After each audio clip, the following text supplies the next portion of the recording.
Well, hello out there in internet land. How is everybody? Are you enjoying this beautiful Tuesday before Thanksgiving? I certainly am. Thanks so much for swinging by. Thank you for watching these each week. Today, I thought I'd talk about what I've been up to with my sketching practice. Because I have just started a new big piece in the studio, but it's not really at a place I can share what it looks like yet, but it's coming along. I think I mentioned last week when we had Andy Evenson on that I have been taking this online watercolor class with Andy. And that has been wonderful for two reasons. One, I think it's really important for us as artists to continually expanding our practice. So we're not just doing the same things over and over. And one of the things I really like about watercolor is that wet into wet technique. And I really don't know how to do it well at this point. And the second thing that is wonderful about taking Andy's class, or any class from a teacher outside of one's comfort zone, is that it has been a wonderful reminder to me that stuff that I take for granted and just assume everybody out there can do, just because I can do it doesn't mean you can do it yet, because you haven't done it for 24,000 hours like I have. Because Andy's done stuff in watercolor that when I tend to do it, he'll just go blip, blip, blip, blip, here's a figure. And I do a blip, blip, blip, blip, and it does not look like a figure. It looks like a half melted lollipop. And he'll blend those colors and they just blend seamlessly. I blend the colors and it looks like curdled yogurt and motor oil. It just, and I know what I have to do is do it over and over and over again. So today I thought I'd take you guys through a little cruise through my sketchbook. And I would take this opportunity to urge you to get a daily drawing practice, a sketching practice going. It's wonderful to do during this time of the pandemic. And B, it pays off in spades in terms of one's comfort around drawing issues that turn up while you are painting. Betty Sue has kindly enough set up the slideshow, and I thought we would go through it. We'll go through the slides, then I'll do a quick run through of my sketchbook and the tools I use. But this is starting about a month ago. You're going to get to see what is in the sketchbook page by page, starting, it was 10/26/20 is when this starts. So I don't get out every day. You'll see that. There are 13 pages of sketches. So that's obviously not one sketch a day, even though some are two, some pages have two sketches on them. I'm using on the right-hand side at the bottom, you'll see it says 3H, and then there's a little circle. That's a reminder that I am using a 3H, a Staedtler 3H pencil. Then the next thing over toward the left, it says 4:40 to 5 p.m. Obviously, that means I started at 4:40 and I ended at 5 p.m. And then over on the left, it says Bellows Falls, 10/26/30. And that's, we have Yorkie. Yorkie is here to help. Yorkie is here to knock things over. That's what Yorkie is really here for. Okay, no walking on the keyboard. No, hey. Okay. Sorry about that. So left to right, Bellows Falls, 10/26, so October 26th, 4:40 to 5 p.m., Staedtler 3H pencil. And these are all done just sitting in the driver's seat of my Honda Elephant and just sketching what's in front of me. One of the things I like to do is to have a hard pencil as opposed to a soft pencil. The reason I want a hard pencil is that no one mark can really screw me up, and also that I don't get sucked into the beauty of the mark itself. I have a pencil sharpener, an electric pencil sharpener in the car with me, so I can sharpen my pencils at any time. That is when I remember to have that in the car with me and not have taken it out of the car. The second sketch here is on the same page, is at Harlow Farm. Harlow is, there's a wonderful organic farmer, Paul Harlow, and he runs 3 farms right around where I am. There's Harlow Farm, there's Kestrel Farm, and then there's Riverview Farm. So the one below, you'll see this, the little grain silo and this long shed in several of the sketches. So this was on the 28th, from a 25-minute sketch from 12:35 till 1 p.m. Yorkie really wants to participate. Okay. All right. Thank you, Yorkie. But this is looking from, this is south looking north. You'll see this shed in several more sketches. Next slide, please, Betty Sue. Okay, this is, okay, there's the same little silo and a corner of the shed, but then a larger barn on that top sketch. And that was done from, what was it, I can't read my own writing. I guess it says 2:05 to 2:45 on 11/5 at Harlow Farm. So it's slightly backlit. So I'm north looking south. And what I'm trying to do here is one of the things Andy Evenson talks about a lot, and that I know perfectly well, but again, taking the class is a great reminder, is rather than thinking about the things as things, think about the things as shape. And if you have big shapes all tying together in your composition, it tends to make things, it tends to make for a very, very strong composition, and it kind of counterintuitively can make things appear almost more realistic than if you carefully delineate the individual things. For instance, look at the van on the left-hand side of the top sketch in the foreground.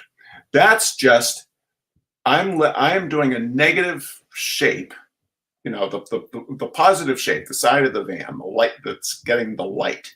That's just cutting into a kind of uniform shape that is both the back of the van and the barn behind it. The van is a little too skinny. I do realize that. I put the left side of the van is a little too far in. You'll also notice that I draw an outline, and I draw the outline before I start sketching. I think that makes me very aware of the composition as I am working on the sketch, rather than very often, seems like we very often just start drawing and kind of draw out to the edge of the paper. I think it's a really good idea to define your boundaries. You can always change the boundaries if you decide the composition should be different. And I will point out an example of that later. The next one is on the 6th. So the next day was up in Wethersfield, Vermont, my hometown. It's a covered bridge there. And I just did a contour drawing. Didn't feel like doing a shaded drawing that day. Just doing a contour drawing. And that was from 12:10 to 12:45. The other thing that's great about having a sketchbook like this is, A, it's an endless source of material for later works, and B, it is, you can kind of remember what you were doing that day. That was the day I'd gone up to the Heartland Diner and gotten sausage gravy on biscuits with poached eggs. It was delicious. And I ate them in my little to-go container sitting in my Honda Elephant right in front of that there covered bridge. Hey, when I was a kid, that covered bridge was a salt shed for the town of Wethersfield. It got restored into a covered bridge and put over this little stream when I was in my 20s. Thank you, Carolyn. I like the lost edges too. Yes, connecting the shadow shapes. That's what I'm talking about, Jeff.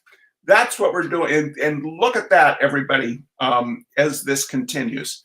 Let's look at the next slide, ladies and gentlemen.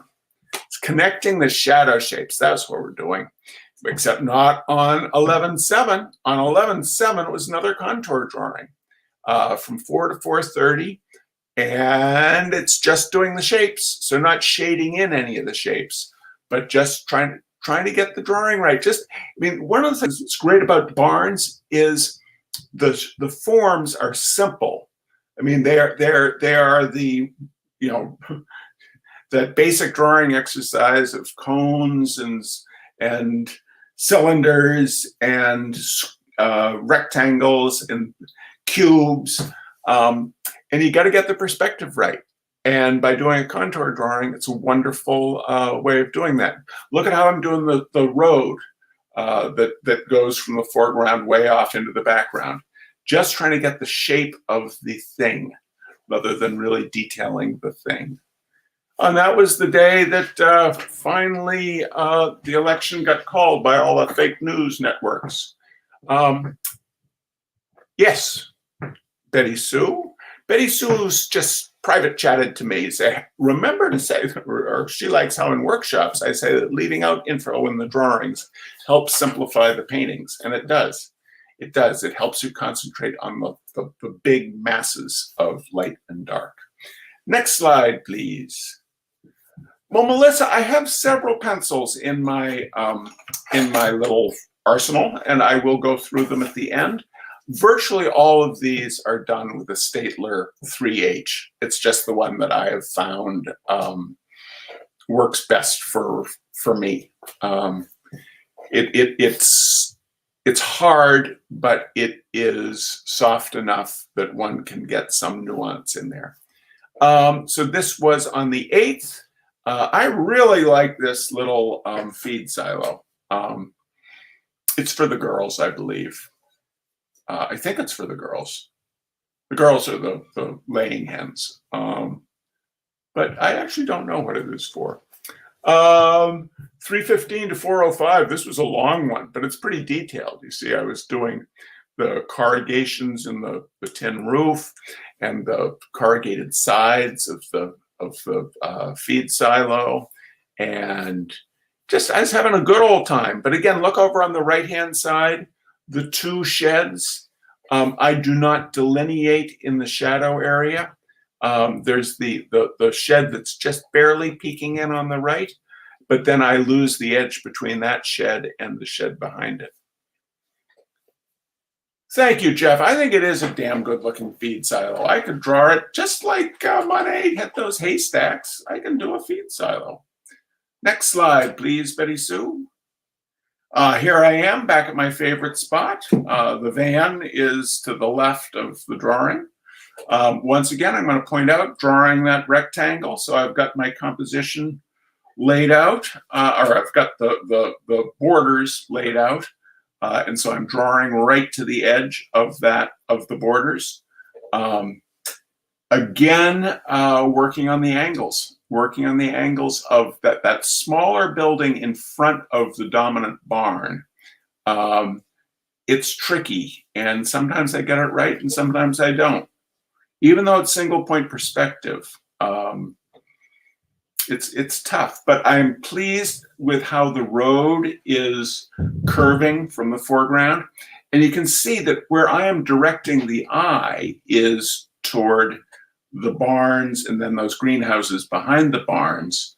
And so the detail and the amount of shading that I'm doing in the foreground is much less than that middle ground.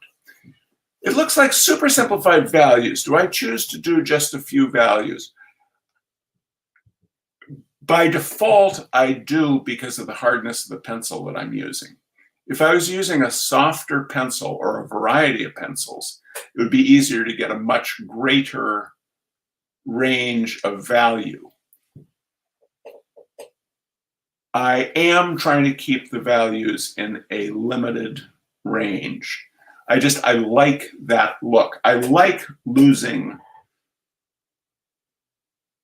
all that noise in the middle.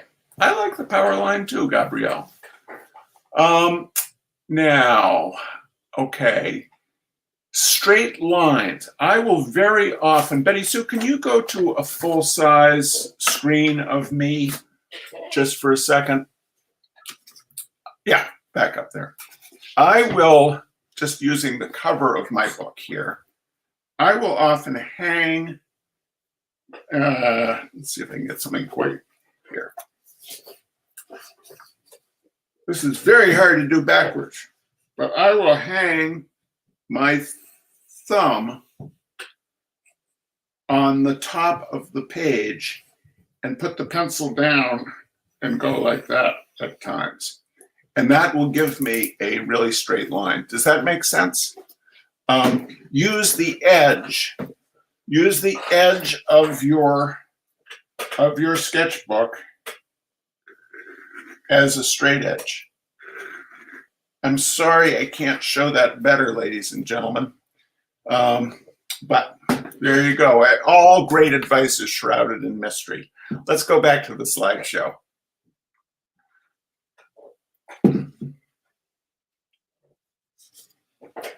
Slideshow? Yes. Okay, next slide, please. But just like anything, getting those lines straight is just a matter of practice. Then let's see, this is the top one was on the 11th, and that is the same. The barns, that kind of massive barns, I'm now again south looking north at the Harlow barns, and really I'm just doing the big shapes of the roofs and losing. Do note how I'm losing the edge of that center barn, the top edge against the trees behind it, and then the upper right corner of the barn. I don't actually draw that in. I just let it go into the sky. This is one of the weaker drawings. And one of the things that happens, it's a natural ebb and flow of skill. It's not that every day is a great drawing. There'll be a day where you're just, boom, you've got it. And then the next day, there are some pretty crappy drawings. That's a pretty crappy drawing up on the top, ladies and gentlemen. Yeah, connecting all the white shapes over there on the left in the massive barns. Yes, it's fun. It's fun to let go of the idea of individual roofs and just try to see it as all these shapes connected. Then on the 13th, I go back to our old friend, the feed silo, and that shed. And I do not know why, ladies and gentlemen, looking at this now, we've got the telephone pole over on the left, but I didn't bother drawing the hillside in the background. I didn't draw it all the way over on the left. I just stopped. I don't approve of that at all. Quoting my mother there. I don't know. That's very poor thinking, Charles. Do I set a timer or just sketch until it feels done? Just sketch until it feels done. Yeah. No. I love doing this. I don't want to do something that I don't want to make it into something I have to do. Oh, Dean Mitchell is God, or a god. I'm a polytheist. If you all don't know Dean Mitchell's work, absolutely amazing African-American watercolorist, I believe, primarily. Unbelievable work.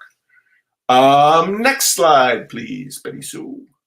Oh, yes, here, ladies and gentlemen, I include these this is so you can know that I do crappy drawings too. That's a Don McLean song, crappy drawings. This is in Westminster, and look how woozly, especially on the bottom one, how badly drawn that barn is. Look at the roof. It's like it's a barn that's had a minor stroke. But it's still the top one's okay because the top one kind of sits in the landscape. I mean, they're both okay as compositions. It's just the drawing isn't very good on the bottom one. And the bottom one I can blame on not using my usual pencil, because you see it was from 310 to 340 on the 14th, and I used a Design 2H rather than my trusty Staedtler 3H. So let's blame the Design 2H. Do I think that making sketches from imagination is useful? I think that is probably dependent on the individual. I could see for some people that that it would be really liberating. It isn't going to help. It isn't going to, if your desire is to be able to render the actual world, as in plein air painting, it's not going to help in that pursuit.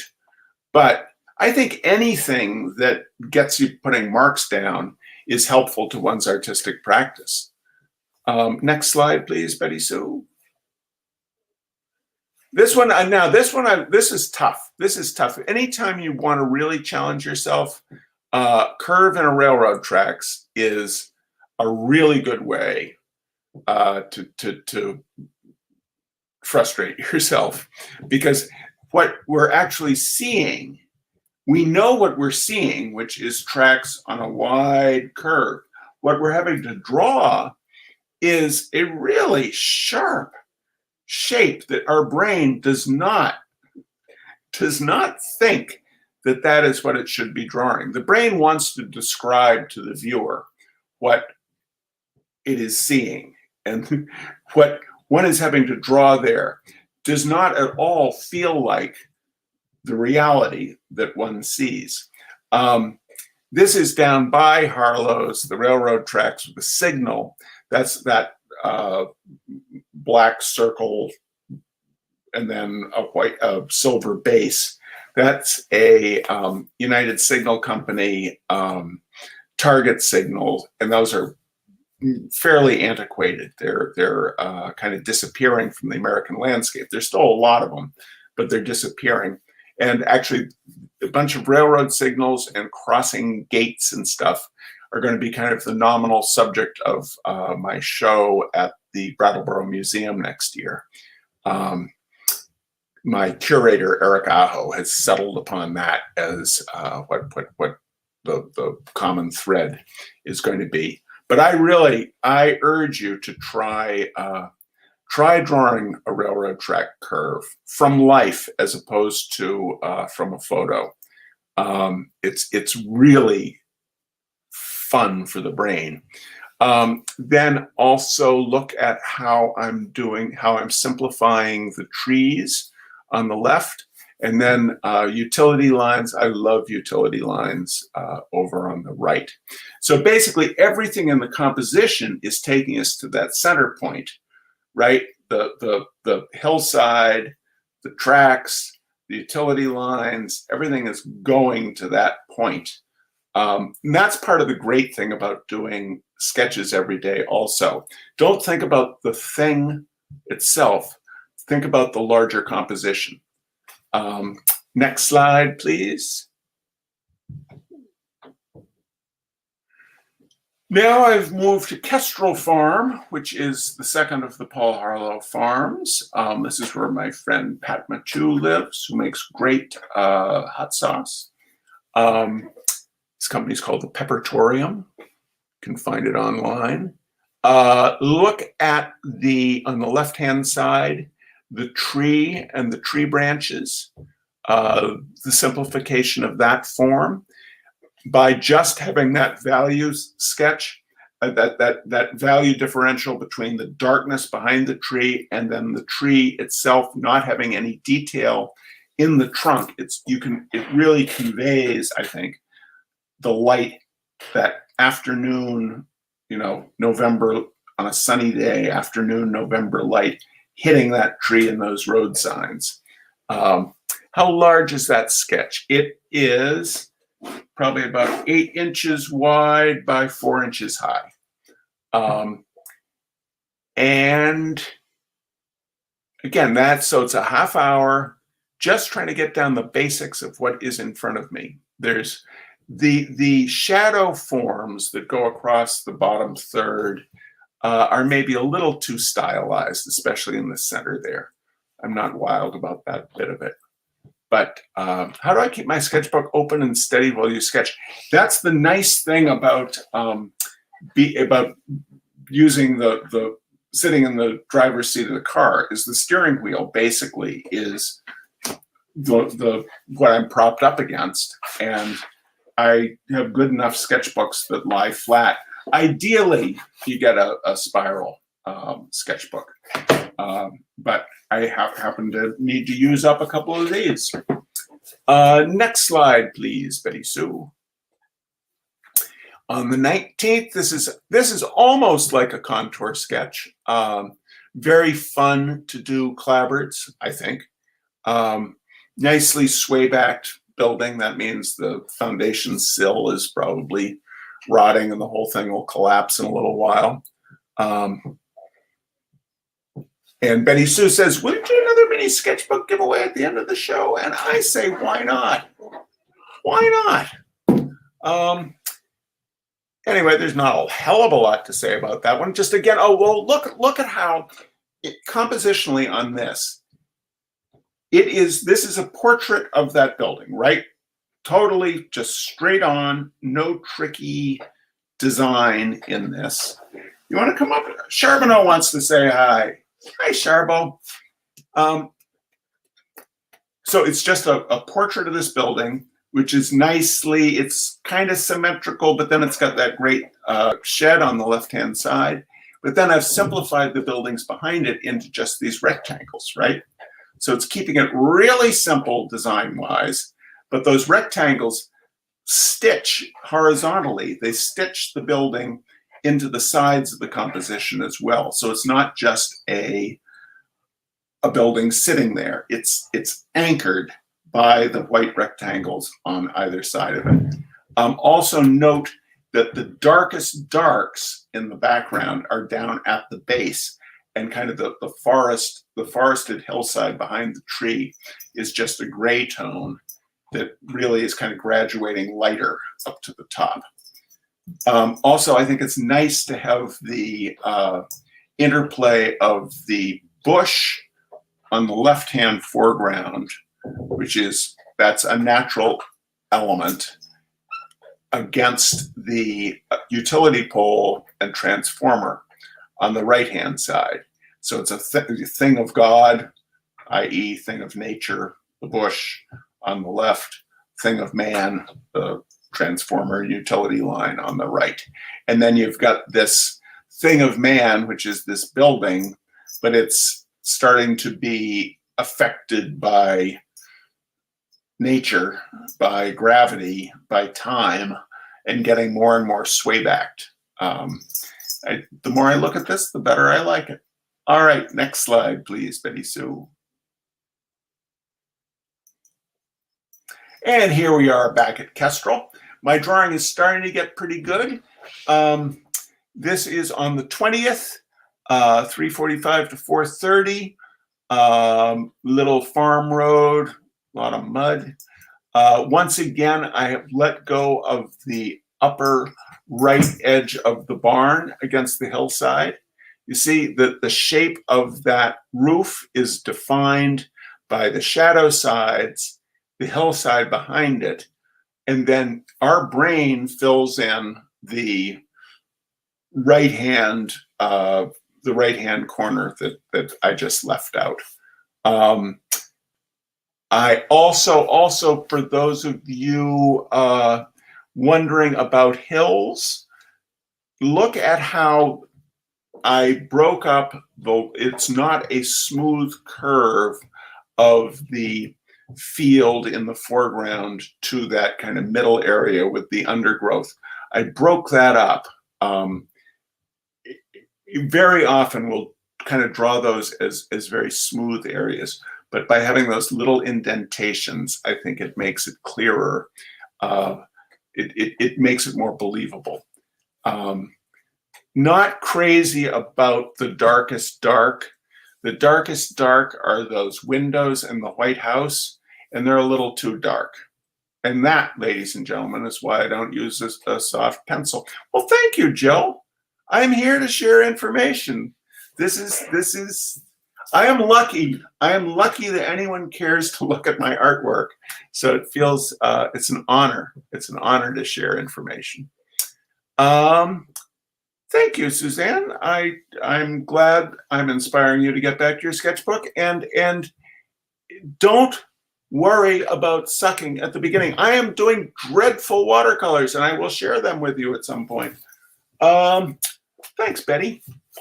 Betty Sue, why don't we go to the next? No. Before we go to the next slide, the thing I wanted to point out on this is also look over on the right-hand side. You'll see my original end of the rectangle. When I started this sketch, I was kind of equidistant on the two sides. I drew my rectangle, but then when I was in the middle of doing the sketch, I didn't want it to cut off on the right where I had it originally cutting off. So I just drew out to the edge of to the center of the page.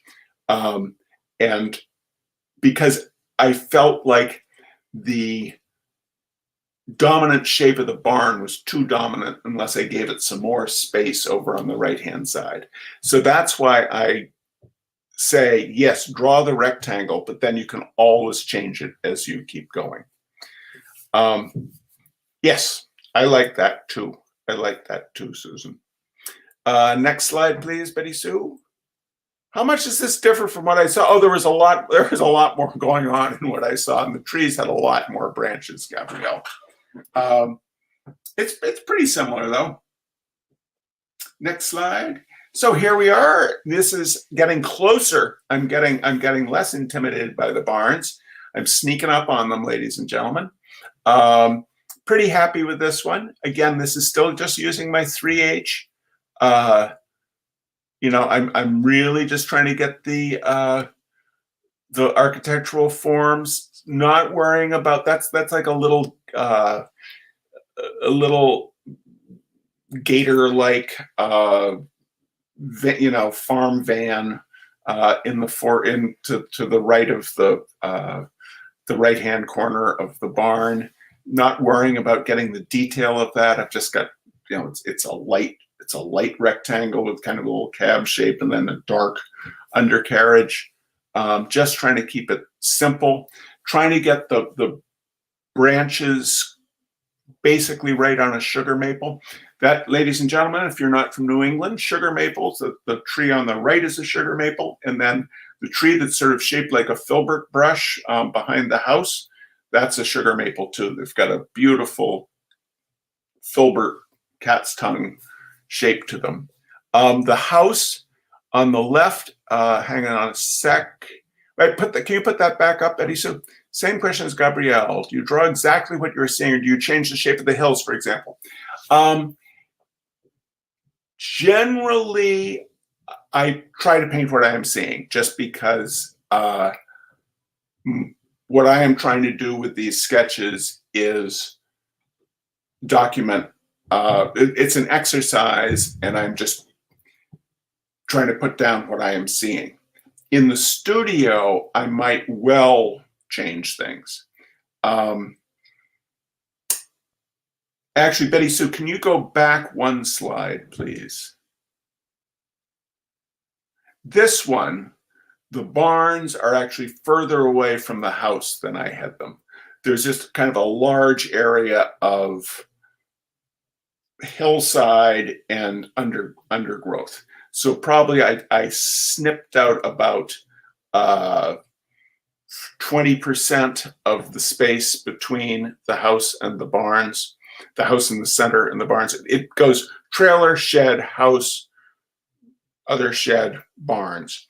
But you'll see on this one, the left-hand corner of the barn, it kind of just disappears into the undergrowth, and that's because I was cheating.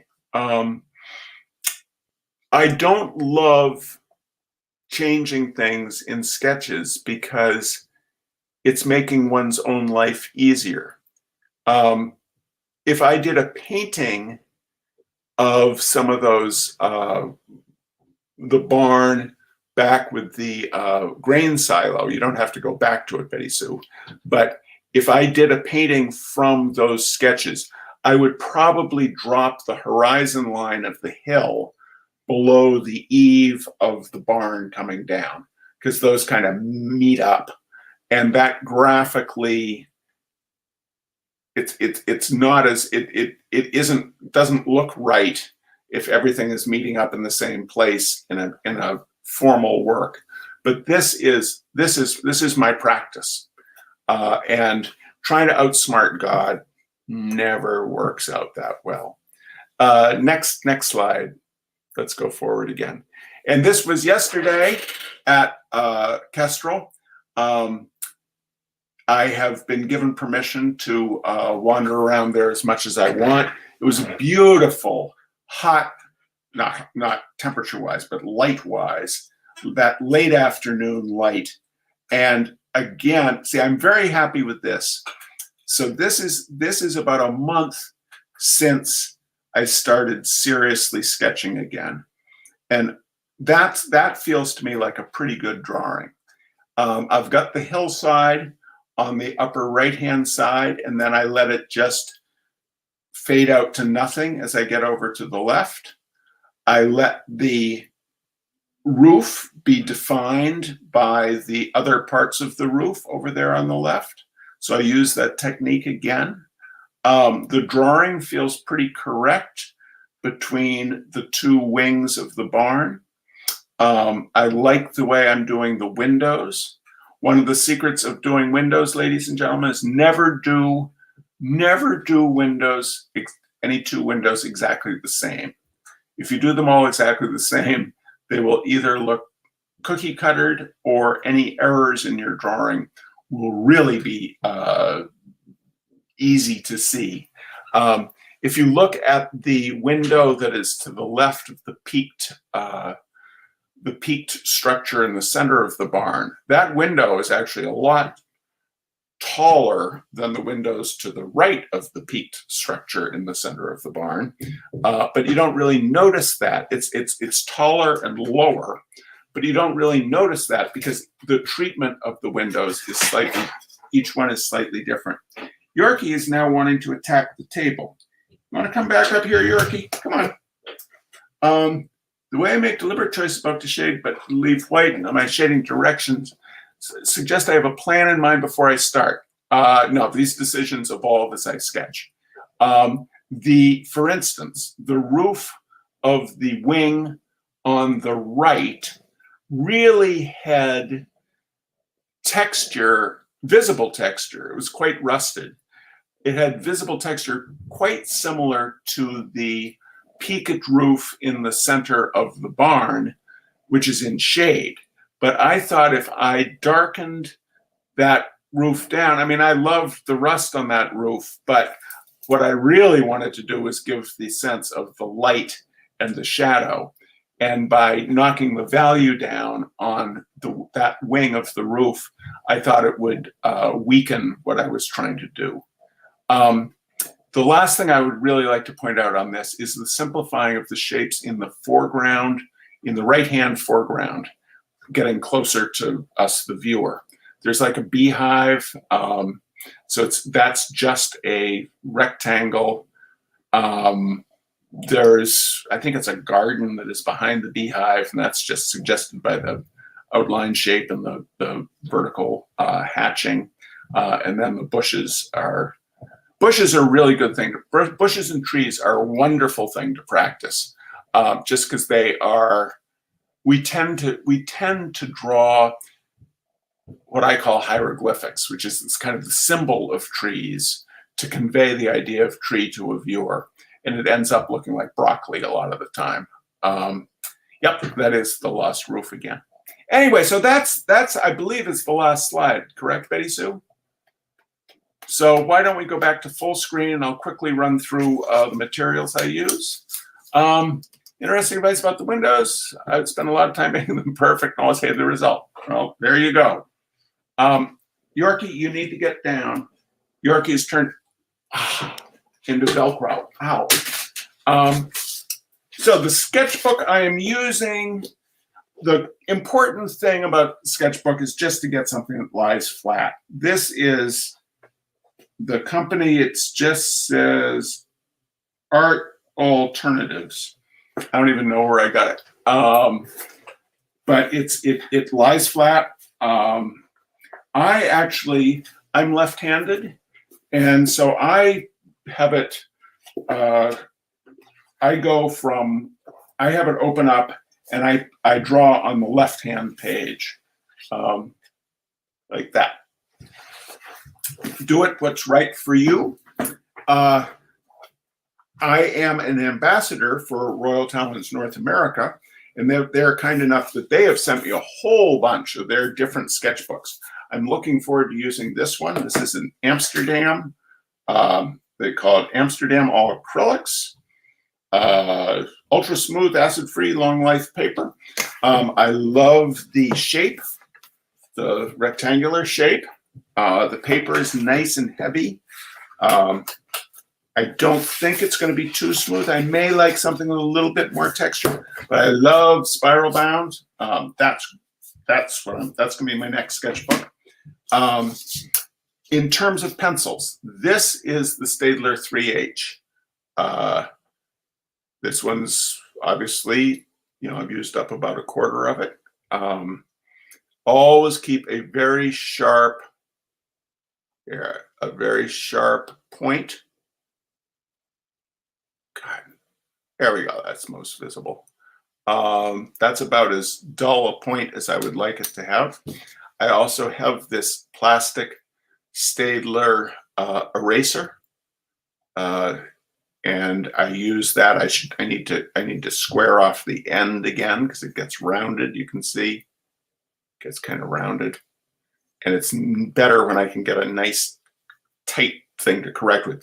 I don't use this really as a drawing tool. I will use it if I get the angle on a roof wrong and want to keep the paper white. I will use it as a correcting tool, but I don't really use it for smudging or anything like that. And then this is the battery-powered pencil sharpener. It looks a lot like my my mug with green tea in it. But the pencil sharpener, this is made by AFMAT. I have it in the car with me. You recharge it using the USB, but I've had this for like probably 9 months. I think I've recharged it once or twice.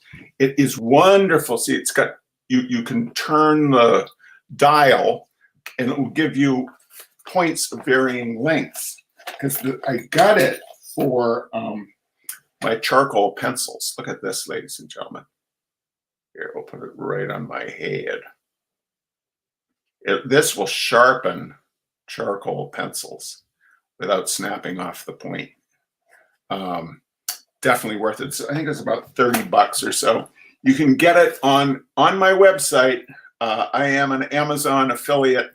So if you buy it from the Hunter Studio store website, I get a little kickback, and the cats get to eat good food. Very important, because you don't want the cats starving. There was somebody said something came up for a minute. Have I tried mechanical pencils? I do. I have, and I do have a mechanical pencil here. One of these cheap disposable ones. But I like the Staedtler 3H. I had a mechanical pencil in my little bag of pencils.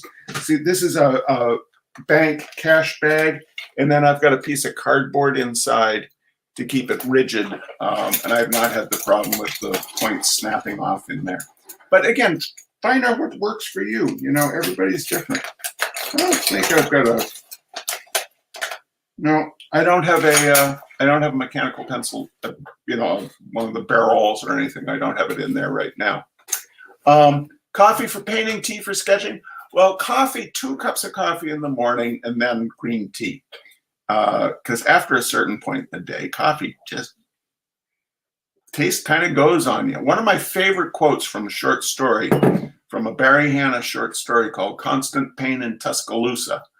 One of the characters says, after you've drunk 150,000 Falstaffs, the taste just kind of goes on you. There was some other question from a 5B boy. When do you use the charcoal pencil in your sketches? I go through phases. The charcoal pencil is, it's such a beautiful mark. And what I am trying to, because I'm doing so much studio practice this year, I'm spending so much time in the studio where I'm working on, my statement paintings. I'm not trying to make statements with my drawing. My drawings are about trying to keep my eye, hand in sync. Because remember, I'm doing a lot of projecting in the studio where I'm projecting a photograph and doing a trace and then doing the painting off of that. And if I was not drawing every day, I would be leery of someone doing something like that, because you could easily lose you if you're just relying on mechanical means for portraying information.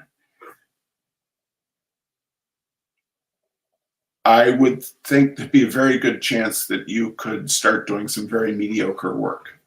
And by working from life, where I'm just trying to document what's in front of me, I feel like I keep my credibility up.